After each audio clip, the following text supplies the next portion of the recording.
Ooh, I don't know if y'all just caught that new Tulsi Gabbard ad, but I think she might have just took some little pop shots. Elizabeth Warren, I think she might have been sneak dissing her. Okay, I'ma play that, and I'ma let y'all tell me if you think she was sneak dissing her. They had anointed you to be the next great queen of the Democratic Party establishment, and you threw that away. Tulsi Gabbard, the Hawaii Democrat and DNC vice chair, disinvited from the Democratic debate, has been at odds with her boss, DNC chair Debbie Wasserman Schultz, for months over the Democratic presidential debate schedule. You were also quoted as saying, when I signed up to be vice chair of the DNC, no one told me I would be relinquishing my freedom of speech. I am resigning from the DNC. Congresswoman Tulsi Gabbard sent shockwaves through the political world yesterday when she stepped down as vice chair of the Democratic National Committee. I am truly honored to nominate Bernie Sanders for President of the United States. I'm challenging the establishment, challenging the status quo. Today, I announce my candidacy for President of the United States of America. You have faced some really harsh criticism from fellow Democrats. This war with Iran would be far more devastating than anything that we ever saw in Iraq. Why were you the lone voice out there going after the neocons? You won a number of online polls. She became the top trending candidate on Google. She has reached well over the 130,000 individual donor threshold. She's been dismissed and otherized by a media that seems unable to grapple with a servicewoman who dares question the bipartisan war consensus. Tulsi Gabbard, who has 23 polls above 2%, and the DNC looking at that list and saying, yeah, but only one of these qualifies. There is nothing more powerful than when we, the people, rise up united by our love for this country and our love for each other to bring about the kind of change in leadership that we need to bring.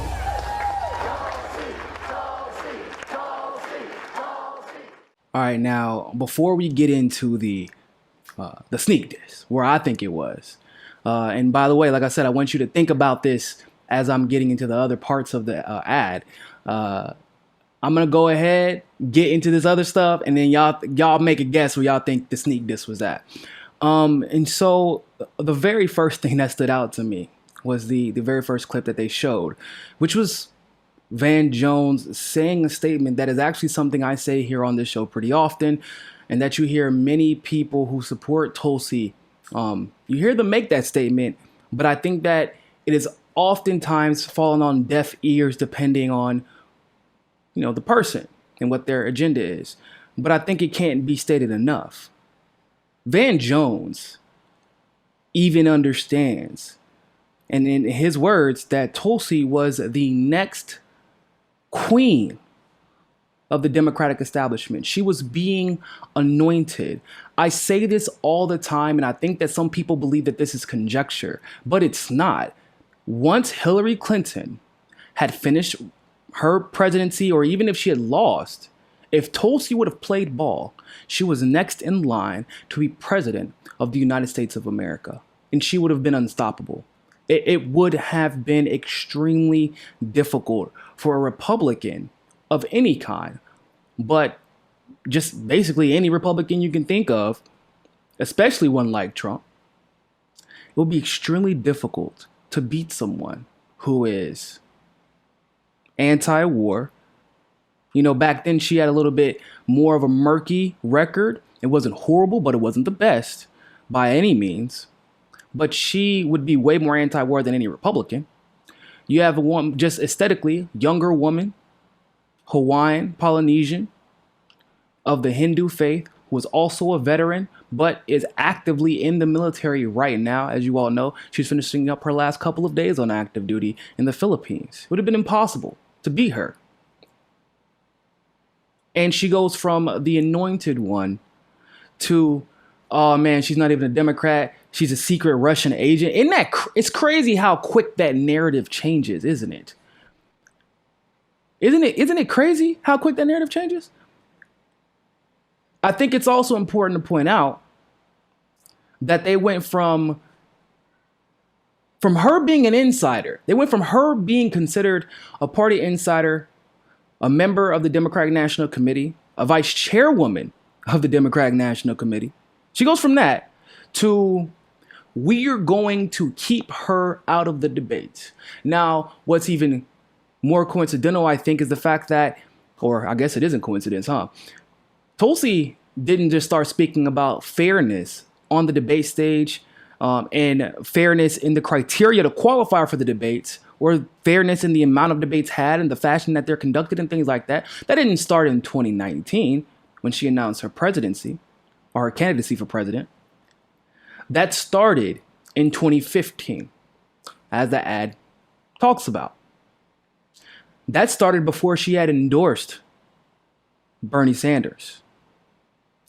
She was disinvited from the debates because she kept complaining about the way that the debates were being conducted and how many debates that there were. She felt it was inherently undemocratic.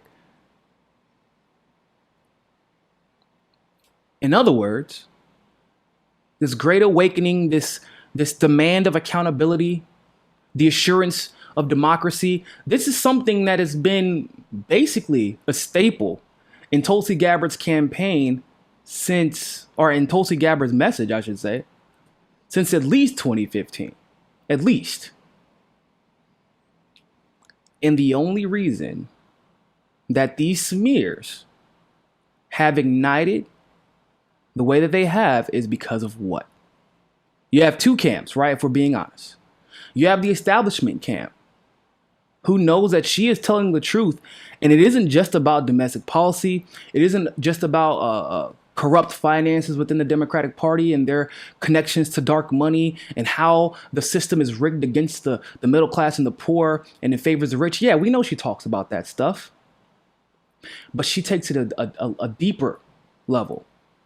She starts talking about the corrupt intelligence communities.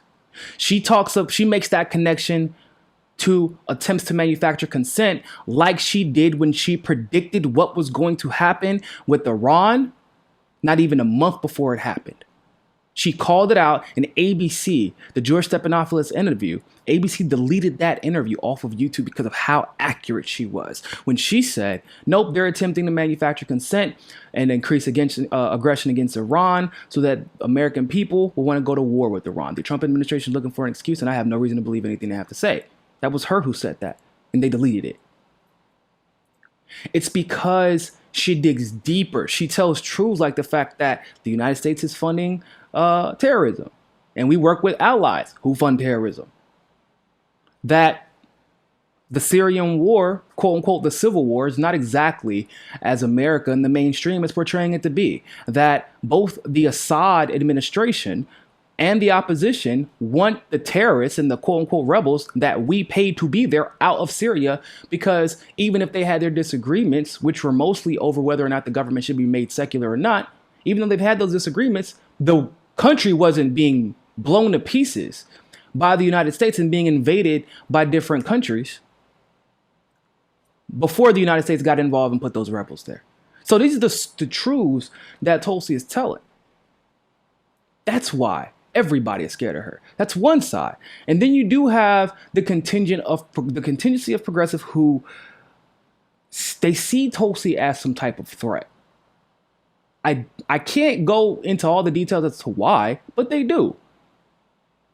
So the progressives who probably at one point once celebrated her, I've seen it. All of a sudden, they have 50,000 concerns about her record. And of course, some of those criticisms are legitimate.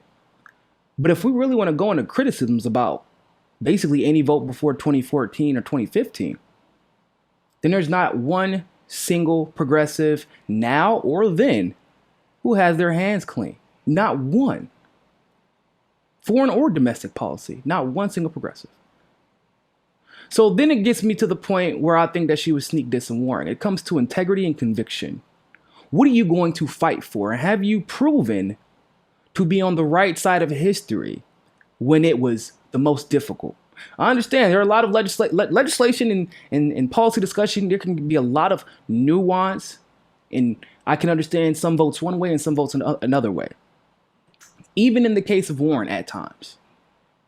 However, when it mattered the most, as you just saw in this video, Tulsi was calling out the rigged debate schedule.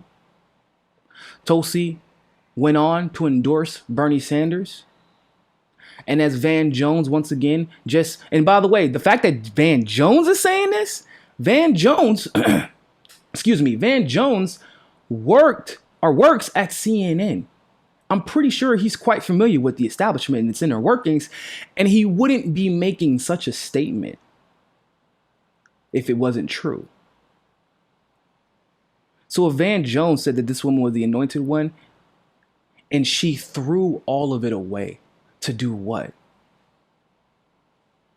To endorse Bernie Sanders, to endorse the revolution, to wake up the same way that Nina Turner did, which is why so many people love Nina. She gave all of it up. She basically put her career on the back burner. I mean, yeah, she's running for president. People are like, oh, well, there's some people who actually try to make the claim that Tulsi used Bernie to propel her career. How? How has that helped her?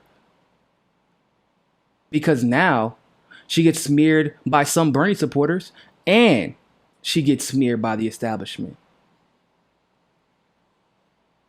If she would have been a good little girl and just backed Bernie like she was told, then everybody on the left would probably still love her and would never question anything she's done in the past, right or wrong. They would just assume that she's done right her entire career like they do with Nina. But because she's standing up, she's being smeared by all sides. That hasn't helped her career. She's fighting through it. It says a lot to me that when Warren had her chance to do the same thing that Tulsi did, with more career security than Tulsi has, she was silent.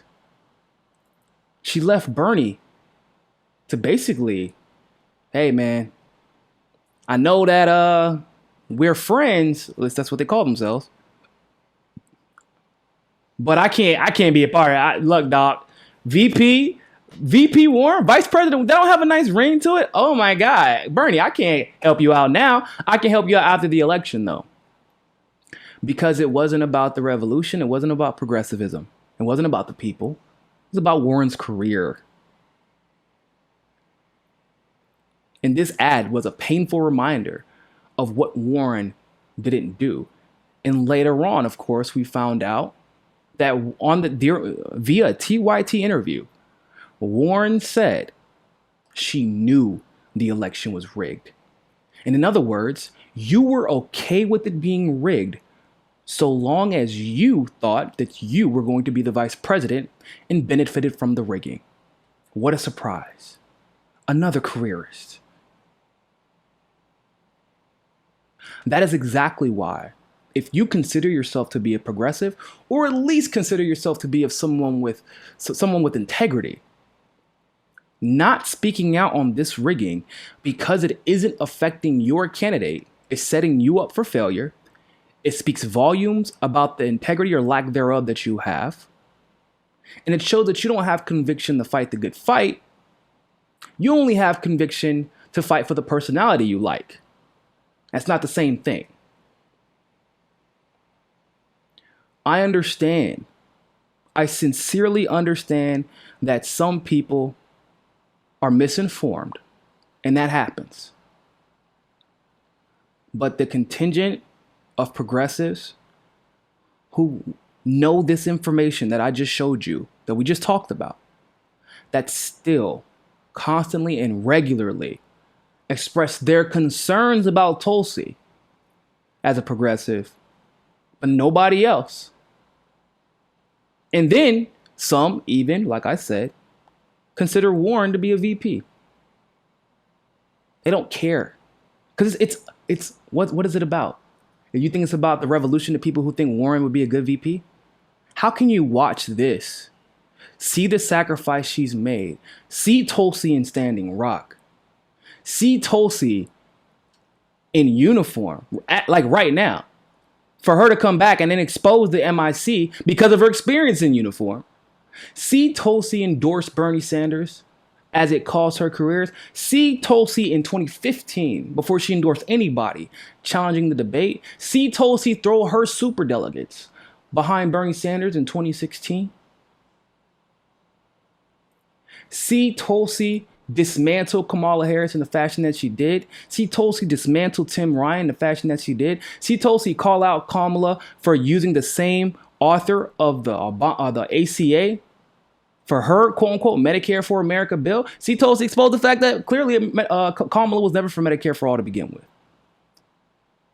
How you can see all that and then say, well, I think that Warren would be a great VP still, after she let the progressive movement down in probably ways that won't even be told until 10, 15, 20 years from now, when the history books are being written. It's not even comparable. And I do hope, I can't, by the way, this is all speculation. I haven't talked to the campaign about this. I hope it was a sneak diss. And I hope it reminds people of how utterly ridiculous it is that any progressive would think that Warren is one of us when the establishment has clearly favored her. And they're looking for a second progressive because they know that if left to our vices, left to our own research, left to historical knowledge, that it will only be one other progressive to speak of other than Bernie Sanders. And that would be Tulsi Gabbard. And if you start doing your research into Tulsi Gabbard, it's hard to turn back. Thanks for watching that segment of Mi Casa es Su Casa. Make sure you follow us on Twitter, on Facebook, on Roku TV, and on JustNForm.com. Also, you can make sure that you're subscribed to the channel by going to the subscribe button, pressing it, and hitting that notification bell to get all of our notifications. And of course, you can help us reach our goal of 500 patrons on Patreon by supporting the show by donating as little as $1. You can click on the link in the description below for that. And remember, more than anything else, find your balance.